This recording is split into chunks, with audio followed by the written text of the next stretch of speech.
إذ قالت امرأة عمران رب إني نذرت لك ما في بطني محررا فتقبل مني إنك أنت السميع العليم.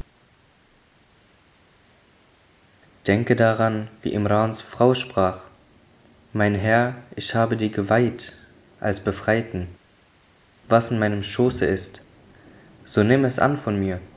Wahrlich, du allein bist der Allhörende, Allwissende. فلما وضعتها قالت رب إني وضعتها أنثى والله أعلم بما وضعت وليس الذكر كالأنثى وإني سميتها مريم وإني أعيذها بك وذريتها من الشيطان الرجيم.